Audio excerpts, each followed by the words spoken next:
Ain't no half stepping with Marcus J. Thank you so much for staying with us. I want to thank Iman Ali for joining us.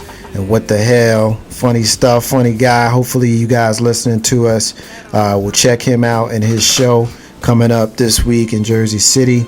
It should be some good stuff, some good fun, and we always interested in supporting our own, so that's what that was all about. So ain't no half step with Marcus J. What I want to do now is kind of get into the last two stories that we've got, and what the hell. Of course, we'll take a decidedly more serious tone with regards to the subject matter. And the first one that I want to get into, we talked a lot in the previous year about police brutality and things of that sort. And of course, you know, every once in a while a story comes up that puts it back into the forefront of our consciousness. And this week is no different. About a little over a week ago, a young man by the name of Kimani Gray in Brooklyn, New York, was hanging out with his friends, and they were stopped and frisked. Well, they were in the process of being stopped and frisked by two undercover police officers. Apparently, young Kimani appeared to be carrying a weapon. And at that particular moment, the police officers pulled out their gun and they shot him dead. Now, there seems to be some discrepancy depending on who you ask. Of course, Kimani's friends are saying that he didn't have a gun on him, and the police officers are saying that he did. Ironically, one of the gunshots that he had was in his back, which is kind of odd that you shoot someone that's fleeing from you and you call that self-defense. I always find that strange when that's the case. But I'm going to come to you on this one first, Carlton Banks. We talked a lot last year about stop and frisk, and we had some very spirited conversations with regards to it. And now you've got another incident of a young black male shot in the streets of New York or any other city in the United States at the hands of the police. Stop and frisk is at the heart of this, even if the boy had a gun or he didn't have a gun. If the stop and frisk policy was not enforced, young Kimani Gray would probably still be living. After having that set up, what's your thoughts on the story? Well, the question I have is, why hasn't New York learned to at least announce themselves or do a better job of situations like this? With today's technology, why don't we have, button cameras in these cops' uniforms by now? You got the car cam, great. But there's technology out there now that says I can walk around with a spy camera on my person, and that's what these cops need to do. I mean, that way it'd be no questions whatsoever when it comes down to having a situation where an innocent bystander, in this case, I have to say innocent because I don't know any different, is shot and killed. That's the biggest thing right now. They need to do that to protect both sides of the fence, themselves and the general public. Because next thing you know, I saw that report, but then again, I didn't see that report. So I'm asking, where is this? And nobody could tell me where the heck this was going down at. So eventually I saw it on your wall, but I mean, by that time it was too late. It was like 2 or 3 days later. I hate it. I mean, do something to better assist the police and the public when it comes to situations of a senseless shooting. Big Rope. Well, I agree with you, Marcus. Shooting people in the back, really, you don't shoot people in the back when you can just run after them and chase them down. Now, I don't know if the cops were fat, but if they were undercover, I would think that, or non-clothes police officers, I would think they were not of bad shape. But why is it shoot first, ask questions later?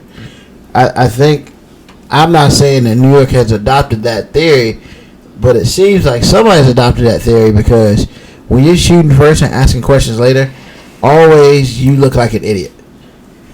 Well, one thing that I will add is that court records indicate that the two officers involved in the shooting have been accused of using excessive or inappropriate levels of force and violating the rights of people with whom they've come in contact with on at least 5 occasions, leading to more than $100,000 in settlement payouts. So that leads me to believe that it is possible, very possible, that the young men who were with young Mr. Gray are more than likely more, I believe them. I would tend more to believe them, which in most cases I'm going to tend to believe the victim, simply because, if there was no stop and frisk, you would still have this boy alive, one. And two, he shot him in his back. I mean, if one of the bullets is in the back, that's a problem. You know, even if he had a gun, he pulled it out. Let's say he did. Let's say he had a gun, he pulled it out. You should have been in front. Grizz, I'm gonna come to you first. Let's say he had a gun, he pulled it out, Right. and then you shot. How is it that you end up shooting him in his back? Like, that doesn't make sense to me. It's almost cowardice to hear this story that the police could do that. I mean, I look at it from this point. Police, just like any other institution or government institution, has to be held accountable. You know, and so the result of this investigation after this death, the policeman and the police department is NYPD. Yes. Yeah, they got to be held accountable. Yeah, that's it. You know, and without that, I mean, police can't just go around shooting people willy-nilly without no repercussions. Right. You know, Ruben said, you know, why do the police shoot first and ask questions later? The police probably will say, you know, we put our lives on the line every day. We're held to a different standard. But, I mean, you're the one with the gun, not me, not him, not the little boy that got shot. Right. You know, so, you know, with that comes responsibility, better training, et cetera, et cetera. That is just no excuse for a child to be shot in his back. Big Rube, according to the New York Civil Liberties Union, the New York City Police Department has had over 4.5 million stop and frisks recorded. Just over 86% of those stopped and frisks were black or Latino, and 88% of those interactions did not lead to an arrest or a citation requiring a court appearance. So my question is, why are they still doing this? Well, they're still doing it because the 10% that leads to arrests and stuff like that are still the 10% you get off the streets. Now, I am fine with a 10% because one bad gun off the street is positive for everybody. But New York has one of the toughest gun laws. Man, gun laws don't mean nothing. Difference. It don't mean nothing for people who don't follow. I disagree with stopping first. I'm gonna let you. But hold on. I'm gonna let you finish your point, then I'll get to it. But here's my thing. It's obvious that they have a zero tolerance policy with us. Why is there not a zero tolerance policy put in the police department? 5 times these people have been known to use excessive force. Yo, after one, you're done. That's why I say, but get the button cameras. I mean, you don't need the button cameras. But it'll stop it. It'll nip it in the bud. Look, man, it doesn't even matter. They cost the city over $100,000. Just those two guys? Just 2 people. I mean, you didn't learn after the 2nd, 3rd, or 4th one, or the 5th one. Man, get out of here, man. How many times have you seen documentaries or you've heard stories of the citizens filming the police and the police having issues with that and wanting to take the cameras from them? Yeah. I mean, you know, so... And they can just turn their cameras off before they do anything. Yeah, you know, Desiree Monique is hitting us on the fan page of MixLR. She's saying they're doing it because they're black and Latinos. We had Lady D of the NYPD join us on Ain't No Half Step with Marcus J last year when we were on that website that we used to be on. And she, of course, supports Stop and Frisk. She's a member of the NYPD. And her position on that, and this is speaking to you, Desiree, she was saying that those are the areas that have the high crime. So that's the reason why they're doing the Stop and Frisks in those neighborhoods. My response to that is, there's so much high crime in those areas, then how come 88% of the people that you stopping and frisking don't get arrested and don't have to come to court? You know what I mean? That's So a good point. I understand what you're saying, Ruben, about, you know, you do it because you get that 1 or 2 guns off the street, and part of me understands that, and I respect that position, but I am not okay with you violating me because Grizzy might be dirty. Right, You and know I'm sorry to cut you off, Marcus J. I'm not okay with you violating me just because I'm walking down the street, whether I'm in a bad neighborhood or not.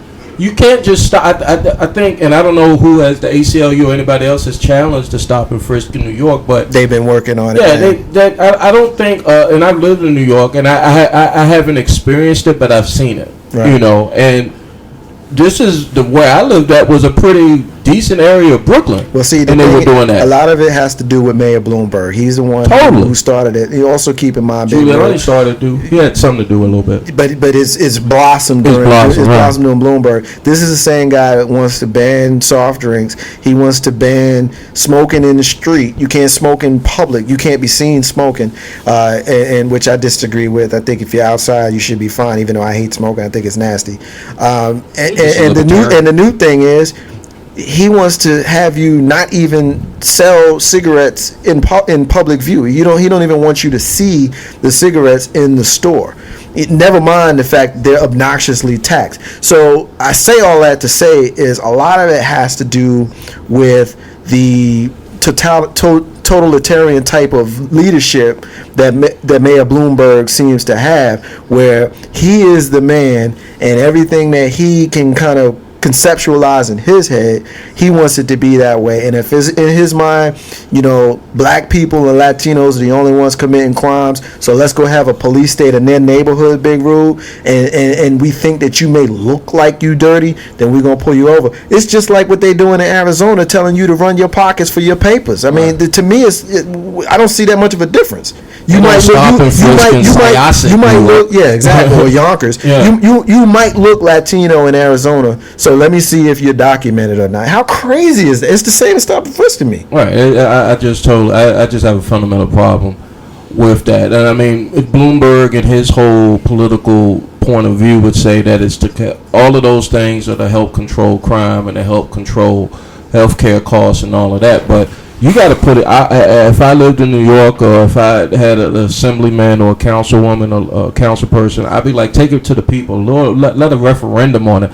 Let the 11 million people that live in New York City decide how they want, instead of you dictating or throwing down the edict, so to speak, on how you want this city to be. Because I mean, I just can't agree. I just can't imagine being wherever neighborhood I decide to visit in Richmond, Virginia, and somebody say, hey, I need to stop you because you look suspicious. Your pants leg is up or too high, your pants are too low, or your head is tilted one way or the other, or whatever, or you reach into your back pocket too much walking down the street. Please stop that. One of them cops gonna catch a bad one. I'm telling you, I'm not saying that. I'm just saying a cop's gonna catch a bad one.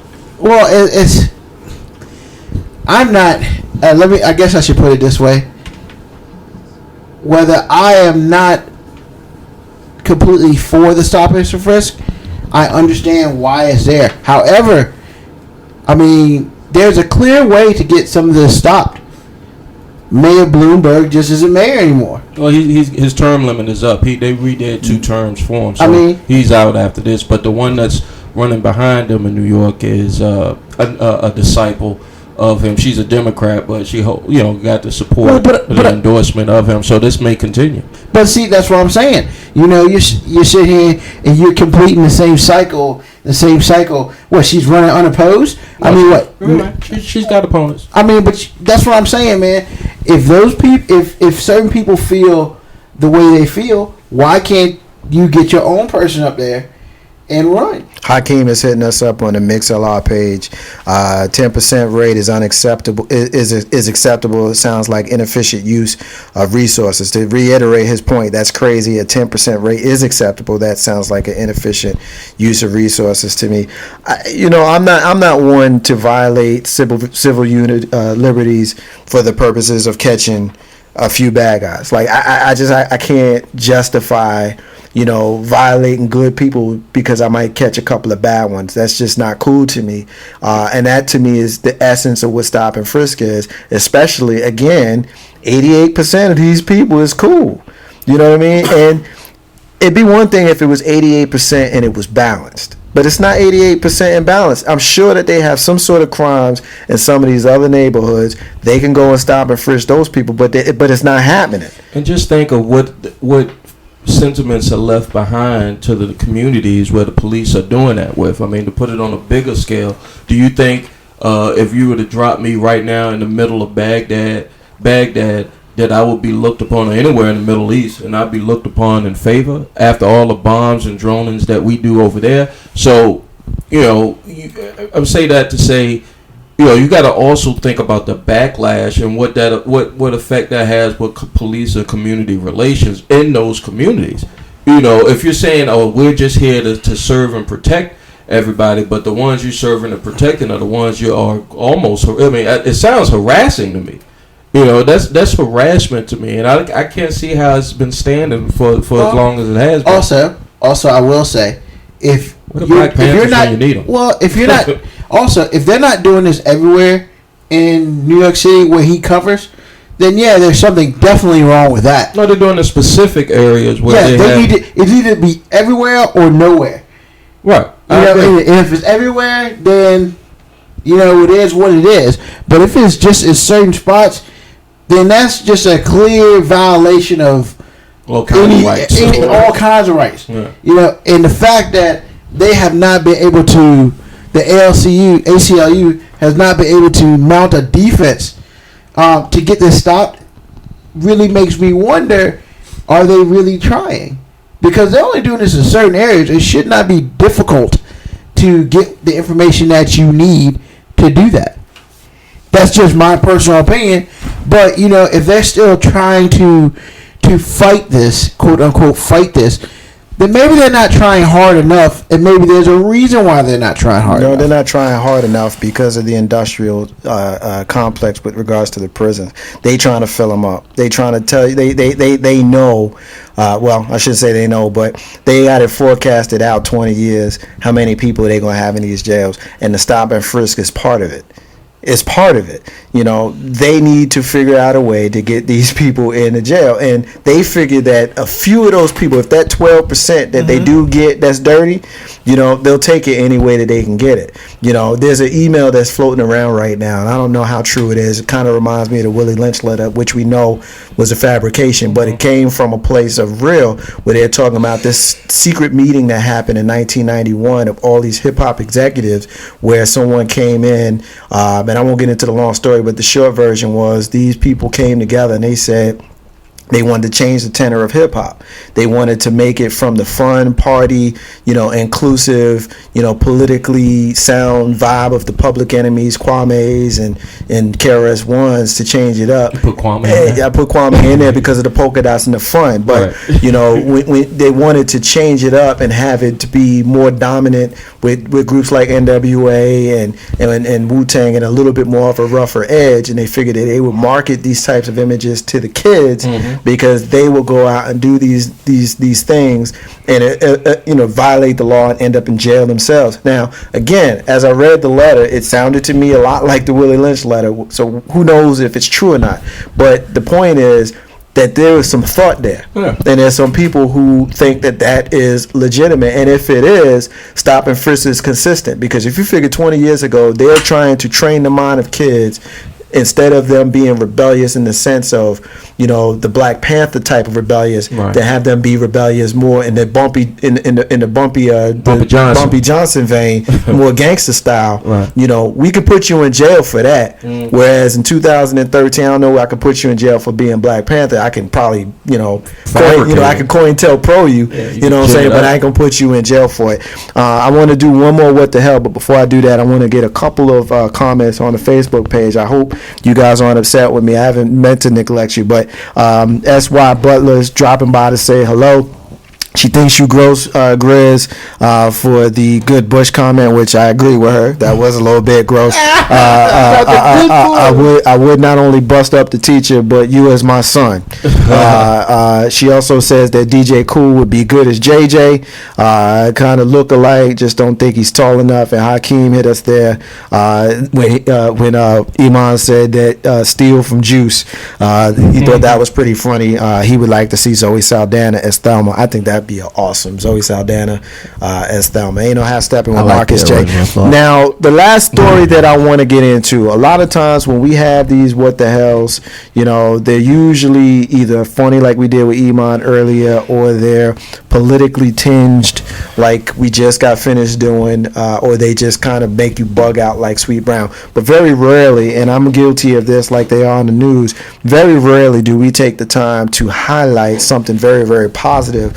So I don't want to take the tone of, what the hell? This guy's doing something positive? No, I don't want it to come off like that, because we know that we can do something positive, and you don't turn your head and go, what the hell? We shouldn't be surprised. But I did want to take that opportunity to talk about young Malik Kofi, who's an 11-year-old child prodigy who's set to take the classical musical world by storm. Of course, the extraordinary talent, musical genius. Not only is he 11-year-old and academically brilliant, but he's got musical abilities that leaves the audiences spellbound. Of course, he is known to have impressive multi-instrumental talents. He plays the piano, drums, guitar.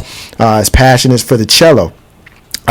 Malik is a musical prodigy, quote, says Craig Hogans, who himself is a cellist in the Alabama Symphony Orchestra, who's been Kofi's teacher for the past 5 years.